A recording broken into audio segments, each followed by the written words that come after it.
ಇನ್ನು ಚಿಕ್ಕಬಳ್ಳಾಪುರದ ಚಿಮುಲ್ ಎಲೆಕ್ಷನ್ ನಲ್ಲಿ ಆಮಿಷ ಒಡ್ಡಲಾಗ್ತಾ ಇದೆ.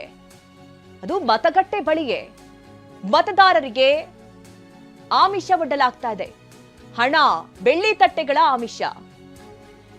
ಹಣ ನೀಡ್ತಾ ಇರುವಂತಹ ದೃಶ್ಯ ಟಿವಿ9 ಕ್ಯಾಮೆರಾದಲ್ಲಿ ಸೆರೆಯಾಗಿದೆ. ಕೈವಾರ ಕ್ಷೇತ್ರದ ಅಭ್ಯರ್ಥಿ ಪರವಾಗಿ ಬಂದಂತಹ ಮತದಾರರಿಗೆ ಈ ರೀತಿ ಆಮಿಷ ಒಡ್ಡಲಾಗಿದೆ. ಮತದಾರರಿಗೆ ತಲಾ 2 ಲಕ್ಷ ರೂಪಾಯಿಯನ್ನ ಹಂಚಿಕೆ ಮಾಡಲಾಗ್ತಾ ಇದೆ. ನಂದಿ ಕ್ಷೇತ್ರದಲ್ಲಿ ತಲಾ ಮತದಾರರಿಗೆ 8 ಲಕ್ಷ ರೂಪಾಯಿ ಆಮಿಷ ಒಡ್ಡಲಾಗ್ತಾ ಇದೆ. ನಂದಿ ಕ್ಷೇತ್ರದ ಮತ್ತೋರ್ವ ಅಭ್ಯರ್ಥಿಯಿಂದ ನಗದು ವಿತರಣೆ ಆಗ್ತಾ ಇರೋದು ದೃಶ್ಯಗಳನ್ನ ಕೂಡ ಗಮನಿಸ್ತಾ ಇದ್ದೀರಿ. ಒಂದೊಂದು ಕಡೆ 1.5 ಕೆಜಿ ಬೆಳ್ಳಿ, 2 ಲಕ್ಷ ರೂಪಾಯಿ ನಗದು ಕೂಡ ವಿತರಣೆ ಆಗ್ತಾ ಇದೆ. ಹಾಲು ಉತ್ಪಾದಕರ ಸಹಕಾರ ಸಂಘದ ನಿರ್ದೇಶಕರಾಗೋದಕ್ಕೆ ಈ ರೀತಿ ಆಮಿಷವನ್ನ ಒಡ್ಡಲಾಗ್ತಾ ಇದೆ. ಆ ದೃಶ್ಯ ಟಿವಿ9 ಕ್ಯಾಮೆರಾಕ್ಕೆ ಸರಿಯಾಗಿರುವಂಥದ್ದು ನೋಡಿ. ಲಕ್ಷ ಗಂಟ್ಲೆ ಕೊಟ್ಟು ಮತದಾರರನ್ನ ತಮ್ಮತ್ತ ಸೆಳೆಯುವಂತಹ ಪ್ರಯತ್ನಗಳು ನಡೀತಾ ಇರೋದು ಚಿಕ್ಕಬಳ್ಳಾಪುರದ ಚಿಮುಲ್ ಎಲೆಕ್ಷನ್ ನಲ್ಲಿ. ನಂದಿ ಕ್ಷೇತ್ರದಲ್ಲಿ ಒಂದು ಕಡೆ 2 ಲಕ್ಷ ರೂಪಾಯಿ ನಗದು ಅಷ್ಟು ಹಣ, ಇನ್ನೊಂದು ಕಡೆ ಕೈವಾರ ಕ್ಷೇತ್ರ, ಅಲ್ಲೂ ಕೂಡ ದೊಡ್ಡ ಮಟ್ಟದಲ್ಲೇ ಹಣ ಹಂಚಿಕೆ ಆಗ್ತಾ ಇದೆ. ಬೆಳ್ಳಿ ತಟ್ಟೆಗಳನ್ನ ನೀಡಲಾಗ್ತಾ ಇದೆ. ಮತದಾರರನ್ನ ತಮ್ಮತ್ತ ಸೆಳೆಯುವಂತಹ ನಿಟ್ಟಿನಲ್ಲಿ ಪ್ರಯತ್ನಗಳು ನಡೀತಾ ಇದೆ. ಈ ಬಗ್ಗೆ ಹೆಚ್ಚಿನ ಡೀಟೇಲ್ಸ್ ಅನ್ನ ನೀಡ್ತಾರೆ ನಮ್ಮ ಪ್ರತಿನಿಧಿ ಭೀಮಪ್ಪ ಪಾಟೀಲ್. ಭೀಮಪ್ಪ ಪಾಟೀಲ್, ನಾವು ದೃಶ್ಯಗಳನ್ನ ಕೂಡ ಗಮನಿಸ್ತಾ ಇದ್ದೀರಿ.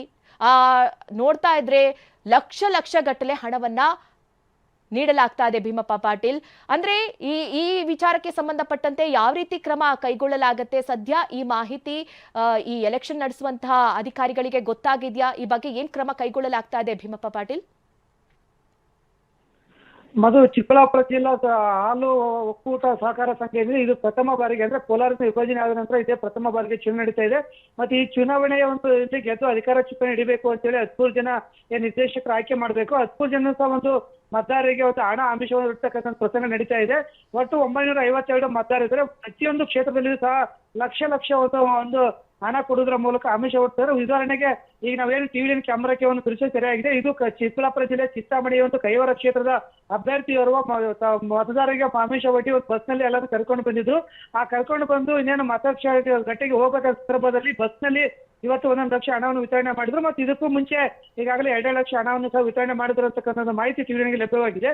ಮತ್ತೊಂದೆಡೆ ಚಿಕ್ಕಬಳ್ಳಾಪುರ ತಾಲೂಕು ನಂದಿ ಕ್ಷೇತ್ರ ಇದೆ. ನಂದಿ ಕ್ಷೇತ್ರದಲ್ಲಿ ಶಾಸಕರು ಮತ್ತು ಸಚಿವರ ಇಬ್ಬರು ಬೆಂಬಲಿಗರು ಸ್ಪರ್ಧೆ ಮಾಡಿದ್ದು ಪ್ರತಿಷ್ಠೆ ಕಣವಾಗಿದೆ. ಹಾಗಾಗಿ ನಂದಿ ಕ್ಷೇತ್ರ ಇರ್ತಕ್ಕಂಥ ಓರ್ವ ಅಭ್ಯರ್ಥಿ 3/4 ಕೆಜಿ ಅವತ್ತು ಬೆಳ್ಳಿ ತಟ್ಟೆ ಮತ್ತು ಬಟ್ಟಲು ಮತ್ತೆ 2 ಲಕ್ಷ ಹಣವನ್ನು ಮತದಾರರಿಗೆ ಆಮಿಷ ಒಡ್ತಾ ಇದ್ರೆ, ಮತ್ತೋರ್ವ ಅಭ್ಯರ್ಥಿ 5 ಲಕ್ಷ, 2 ಲಕ್ಷ, 1 ಲಕ್ಷ ಅಂದ್ರೆ 8 ಲಕ್ಷ ಪ್ಲಸ್ ಬೆಳ್ಳಿಯ ಒಂದು ತಟ್ಟೆಯನ್ನು ವಿತರಣೆ ಮಾಡಿದ್ರು ಅಂತಕ್ಕಂಥ ಮಾಹಿತಿ ಲಭ್ಯವಾಗಿದೆ. ಈಗ ನಾವಲ್ಲಿ ದೃಶ್ಯಗಳಲ್ಲಿ ನೋಡ್ತಾ ಇದ್ದೀವಿ. ಬೆಳ್ಳಿ ತಟ್ಟೆ ಇದರ 2 ಅಭ್ಯರ್ಥಿಗಳು ಇವತ್ತು ಬೆಳ್ಳಿ ತಟ್ಟೆಯನ್ನು ವಿತರಣೆ ಮಾಡಿದ್ರೆ, ಜೊತೆಗೆ ಹಣವನ್ನು ನೀಡಿ ಆಮಿಷ ಒಡ್ತಾ ಇದ್ದಾರೆ. ಮತ್ತೊಂದೆಡೆ ಗೌರಿಬಿದನೂರು ಕ್ಷೇತ್ರದಲ್ಲೂ ಸಹ ಅಲ್ಲಿಯ ಒಂದು ಶಾಸಕರ ಬೆಂಬಲಿಗರು ಮತ್ತು ಮಾಜಿ ಶಾಸಕರ ಬೆಂಬಲಿಗರು ತಲಾ 2 ಲಕ್ಷ, 3 ಲಕ್ಷಗೆ ಸ್ಪರ್ಧೆಗೆ ಬಿದ್ದವರಂತೆ ಹಣ ಆಮಿಷ ಒಡ್ಡಿ, ಅದು ವಿಶೇಷವಾಗಿ ಒಂದು ಮತಗಟ್ಟೆ ಬಳಿಯೇ ಒಂದು ಬಸ್ನಲ್ಲಿ ಕುಳಿತು ಮತ್ತು ಅಕ್ಕಪಕ್ಕ ಕಾರಲ್ಲಿ ಕುಳಿತು ಹಣ ಹಂಚ್ತಾ ಇರೋ ದೃಶ್ಯಗಳು ಸಹ ಒಂದು ಕ್ಯಾಮೆರಾಗಳಿಗೆ ಕಂಡು ಬಂದಿದೆ. ಒಟ್ಟಿನಲ್ಲಿ ಏನಾದ್ರೂ ಮಾಡಿ ವಾಮ ಮಾರ್ಗದ ಮೂಲಕವಾದ್ರೂ ಸರಿಯೇ ನಮ್ಮ ಅಭ್ಯರ್ಥಿಗಳು ಗೆಲ್ಲಬೇಕು ಅಂತೇಳಿ ಶಾಸಕರು, ಸಂಸದರು ಮತ್ತು ಸಚಿವರು ಪ್ರಯತ್ನ ಮಾಡ್ತಾ ಇದ್ದು, ಈ ಒಂದು ಅಧಿಕಾರದ ಚುಕ್ಕಾಣಿ ಹಿಡಿಯೋದಕ್ಕೋಸ್ಕರ ತಮ್ಮ ಬೆಂಬಲಿಗರಿಗೆ ಒಂದು ಪ್ರತಿಷ್ಠೆ ಏರ್ಪಟ್ಟ ಕಾರಣ ಈಗ ಹಣದ ಹೊಳೆ ಹರಿತಾ ಇದೆ ಚಿಕ್ಕಬಳ್ಳಾಪುರದಲ್ಲಿ ಅಂತ ಹೇಳ್ಬೋದು.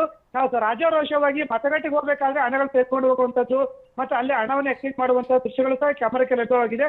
ಈ ಕುರಿತು ಸಹಕಾರ ಇಲಾಖೆ ಯಾವ ರೀತಿ ಕ್ರಮ ಕೈಗೊಳ್ಳುತ್ತೆ ಕಾದು ನೋಡಬೇಕು ಮಧು. ಓಕೆ ಭೀಮಪ್ಪ, ಥ್ಯಾಂಕ್ ಯು ನಿಮ್ಮೆಲ್ಲ ಡೀಟೇಲ್ಸ್ಗಾಗಿ.